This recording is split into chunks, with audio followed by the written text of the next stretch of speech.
the wonderful Brian Drayson.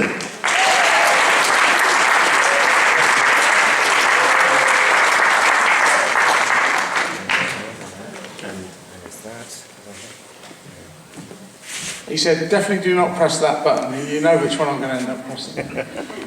Yes, good evening. Brian Drayson, Ancient William. Or, as some of you might know it, Old Bill.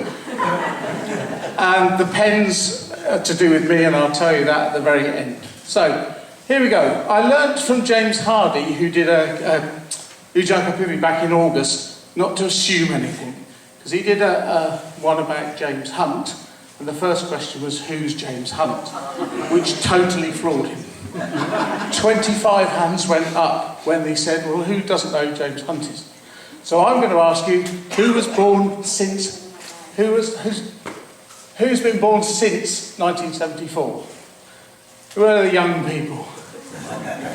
Yeah. So, here you are, for your information. So that's 1974. So, for your information, a reminder for the rest, what happened in 1974? Ed Stewart Stewart, about the only 70s entertainer we can still mention, I think, opened the first UK McDonald's in Woolwich, 1974. Bagpuss started. Who knew he was 48?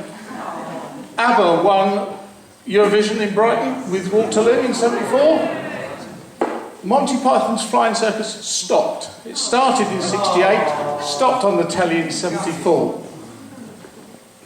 Tom Baker became the fourth Doctor Who, and Blazing Saddles was one of the top films of that year, and I joined the Metropolitan Police.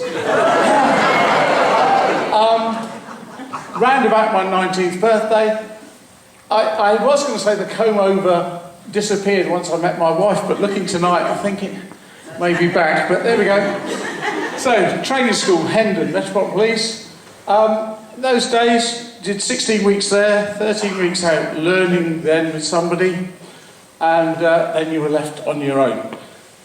I got sent, first of all, to a police station called Cannon Row, which we'll come to in a moment, but everyone basically at Hendon, every male officer, got a helmet and a flat cap.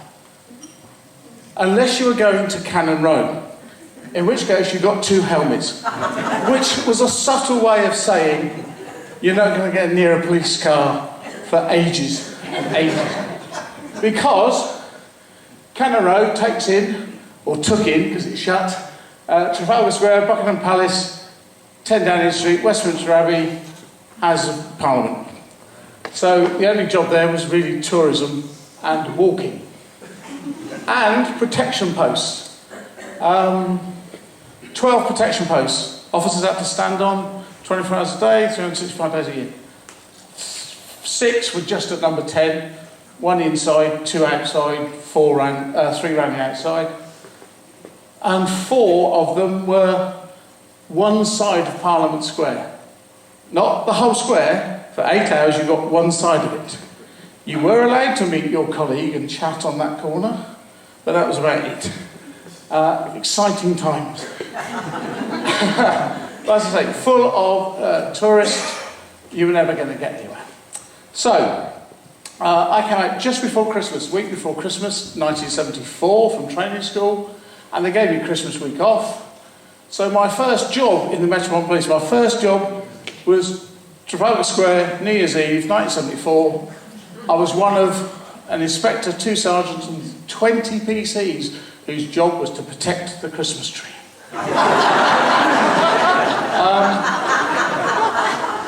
And it's been given every year since the Second World War by Norway, and obviously some years they don't like us when you look at the tree, and other years. But once that went up anyway, it was an extra 1 protection point, so there was a police officer there 24 hours a day. But for New Year's Eve, 23 of us. And I remember, this is my first time out on my own, lovely young lady there spent all night trying to convince me to take a drink out of a whiskey bottle. I refused all night. She even went and asked the inspector, could he have a drink? She came over, she said, oh, the inspector said you can. I looked at him, so I had a drink. And at that moment, the bloke next to her climbed over the fence and up the Christmas tree. So I think that's about the only time I probably broke a rule. And in subsequent years, of course, people pointed out to me that not everything in a whiskey bottle and whiskey coloured is necessarily whiskey, and they themselves wouldn't have chosen to drink out of that bottle. But there we go. Trafalgar Square, regular place, and there was me in 1974. 75, sorry, with a lost dog on the end of this whistle chain. Because they don't supply you with spare dog leads. Looking at this today, I thought, oh, where is it? Look at this man's flares. I know, incredible, aren't they? I like the fact my sleeves are obviously not short, long enough on the jacket. This is a pimple on a haystack. But we did have belted tunics, which were very smart, very smart. There we are. So, the other thing at Cannon Road, it had the smallest police station in London. Just there. Called Wellington Arch. Alpha Whiskey. We used to get there paid, I'll come back to why we were there, but the smallest police station in London. And I was there in a night, December 75, great coats. Because I'm a bit short, I cut the bottom off mine. It never hung properly after that, but I cut the bottom off to make it look not quite so ridiculous. But that particular night, myself and a PC called John Mullins, we heard over the radio that there were shots being fired, car being chased by police through London, shots being fired. He and I ran across there, we ran across the road here, started going up Park Lane, looked at each other and said, what are we doing? We've got a bit of wood in our pocket, there's a car, and in fact it was going the other way. So we came back and we had a cup of tea. But that was the night the Balcombe Street siege started.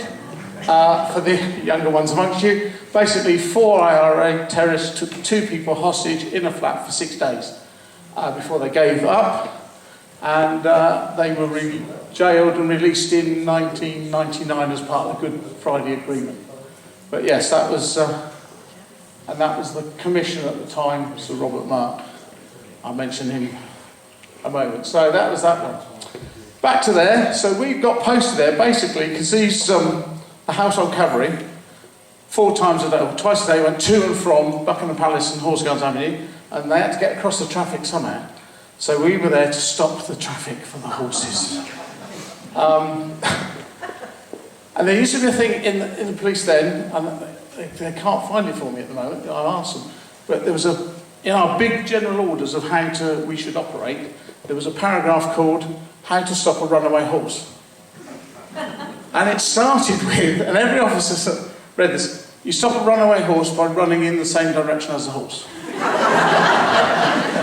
And so every officer read this, and every officer went, what did that mean? And every officer learnt to then say, that means you don't go, whoa, because it just runs over you. You run in the same direction, hopefully grabbing hold of its reins, going, whoa. Well, I was there one day, stopping this lot, and apparently it was very dangerous. And so you probably got a commissioner's commendation. Standing there one day, one of these troopers thrown off his horse started running towards me. I think, commissioner's commendation for bravery, and it stopped. He had the most enormous dent in his helmet and his breastplate, and I'm sure he was on a charge afterwards, but luckily the horse just stopped. The other reason we were there is, although they've come through the middle there, probably because the Queen was in, because they got the Royal Standard, the only person allowed to drive through there is the monarch. So again, we had to be there. If she was going out for the night, we had to be there to open the gate to let her drive through that gate, and then shut it again afterwards.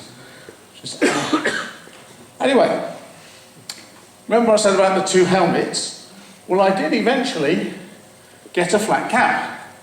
It didn't come with a car though, it came with one of them. Because obviously, Cannon Road, protection posts, there was a lot.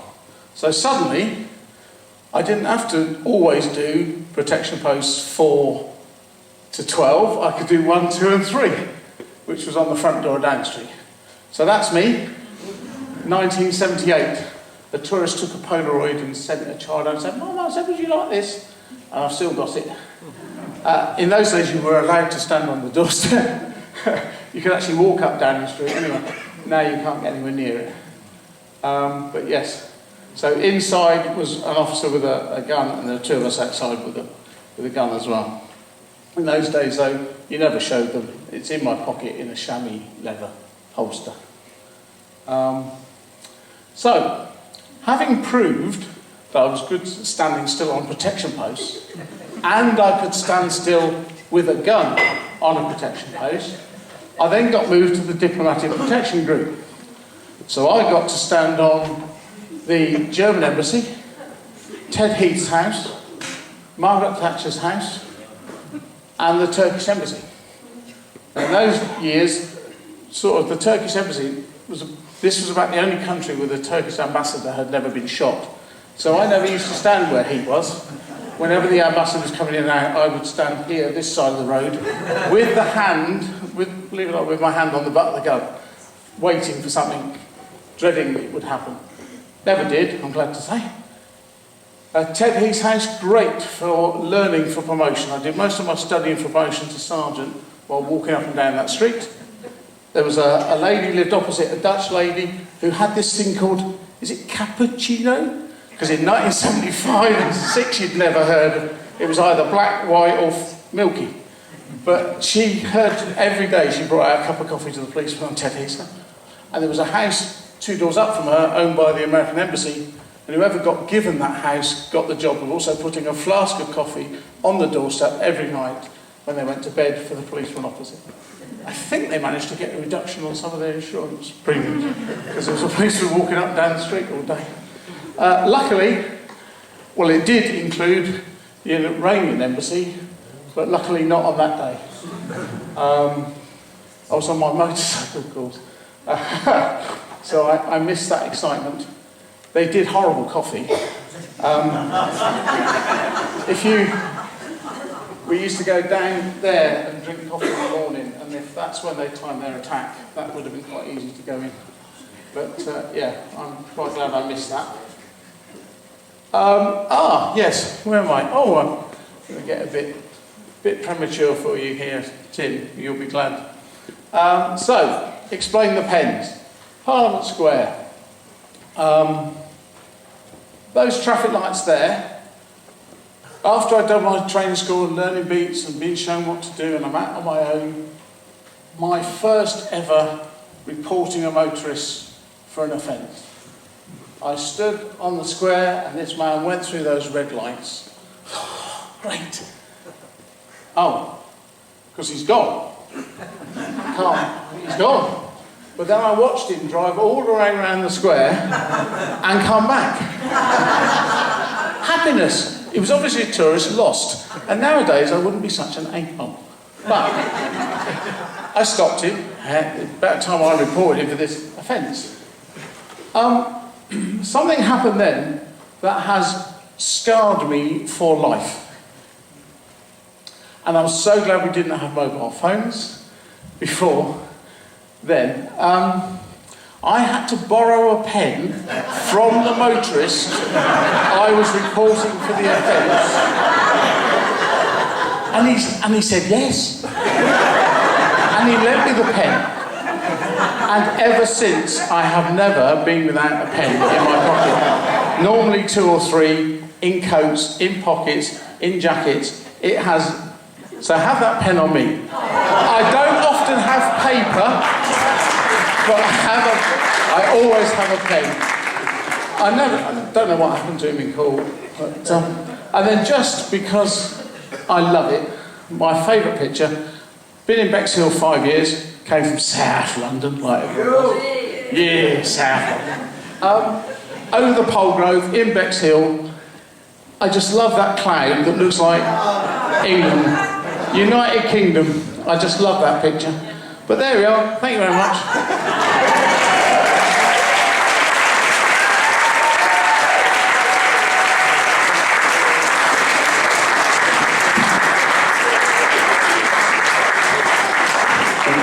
There we are, Brian Drayson and the old Bill. Thank you so much.